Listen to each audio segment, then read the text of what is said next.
Hello everyone. Last time we have done the topic of three states of matter. Now we will discuss individually all the three states of matter that are solid state, liquid state and gaseous state.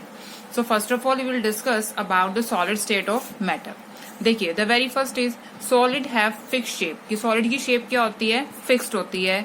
They do not change their shape even when put in different containers, यानी कि जब हम solid को अलग अलग container के अंदर डालते हैं तब भी अपनी शेप चेंज नहीं करते. Second one, some solid can change their shape under force but regain the same when the applied force is remove. कहता है कि कुछ सॉलिड क्या करते हैं, अपनी शेप को चेंज कर लेते हैं जब उनके ऊपर फोर्स अप्लाई करते हैं, लेकिन दोबारा अपनी शेप को गेन कर लेते हैं जब उस फोर्स को रिमूव कर दिया जाता है. फॉर एग्जाम्पल उसने किसका दिया, अ rubber band. A rubber band can be stretch on applying force. आपको पता है रबर बैंड को आप खींच सकते हो फोर्स को अप्लाई करने के बाद.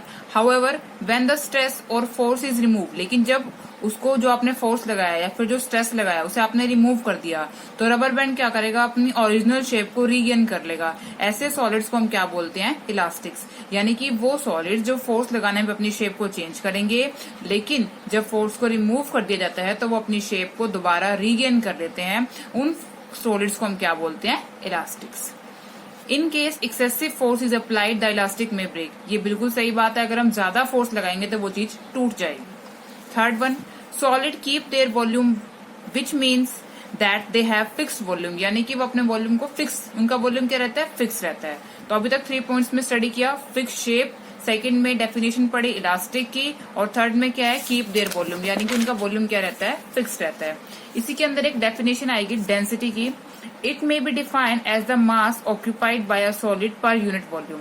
वैसे तो ये फिजिक्स की डेफिनेशन है, लेकिन डेंसिटी होता क्या है, density is equal to mass by में वॉल्यूम, यानी density is equal to mass divided by volume. अब मास की यूनिट क्या होती है, किलोग्राम. वॉल्यूम की हमने क्या लिया है, लीटर. तो क्या आ जाएगा, किलोग्राम पर लीटर. तो इस तरीके से हम किसी भी क्वांटिटी की यूनिट निकाल सकते हैं. Fourth one, solid can hardly B compressed on applying pressure. Pressure लगाने के बाद सॉलिड को बड़ी मुश्किल से ही कंप्रेस मतलब दबा सकते हैं. तो क्या कहता है वो, it is very difficult to compress a solid on applying pressure. Pressure लगाने पर किसी सॉलिड को कंप्रेस करना या फिर दबाना बहुत मुश्किल होता है.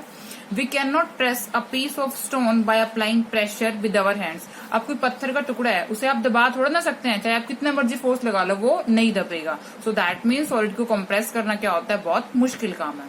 Fifth one, solid have negligible kinetic energy of the particles. यानी कि जो सॉलिड के पार्टिकल्स होते हैं उनकी काइनेटिक एनर्जी क्या होती है, नेग्लिजिबल. नेग्लिजिबल मतलब यानी कि ना के बराबर.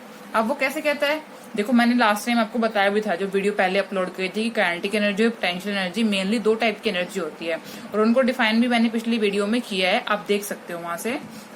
तो अभी उस चीज को दोबारा डिस्कस नहीं करूंगी, आगे चलते हैं. The kinetic energy is link with movement of the particles from one place to another. तो काइनेटिक एनर्जी किससे लिंक है, पार्टिकल्स की मूवमेंट से, जब वो एक प्लेस से दूसरे प्लेस पे मूव करते हैं. Since the constituents in the solid state are very closely packed, they have negligible kinetic energy. कहते हैं कॉन्स्टिट्यूएंट मतलब कोई भी चीज किन चीजों से मिलके बनी है वो उसके क्या हो गए, कॉन्स्टिट्यूएंट्स. यानी जिस चीज से, जिन सब्सटेंसेस से मिलके वो चीज बन रही है, that are known as constituents of that particular substance. तो इसमें वो कहते हैं कि जो कॉन्स्टिट्यूएंट्स होते हैं सॉलिड स्टेट के अंदर, वो क्या होते हैं, बहुत क्लोजली पैक्ड होते हैं, टाइटली पैक्ड होते हैं. तो उनकी काइनेटिक एनर्जी क्या हो जाएगी, बिल्कुल कम, वो मूव भी नहीं कर पाएंगे. That's why solid do not flow. तो सॉलिड फ्लो नहीं करते हैं. नेक्स्ट है, solid do not have the property of diffusion. Solids की डिफ्यूजन की प्रॉपर्टीज नहीं होती, यानी कि मोशन नहीं होता इसमें. क्यों, देखिए, when particles of one substance occupy the vacant space present in the particles of other substance, this is called diffusion. यानी कि जब कोई सब्सटेंस है उसके पार्टिकल्स के बीच में कोई दूसरे सब्सटेंस के पार्टिकल्स आके उनका स्पेस ऑक्यूपाई कर रहे हैं, या फिर वैकेंट स्पेस जो है ऑक्यूपाई कर रहे हैं, तो वो क्या है, डिफ्यूजन. क्यों, लेकिन इस केस में क्या हो रहा है, due to absence of kinetic energy in the particles of a solid there is hardly any diffusion. अब इस केस में तो हमने देखा है कि इसमें एब्सेंस होता है, काइनेटिक एनर्जी जो होती है पार्टिकल्स की वो बहुत कम होती है, ना के बराबर होती है, तो उनके अंदर डिफ्यूजन क्या हो जाता है, बहुत मुश्किल.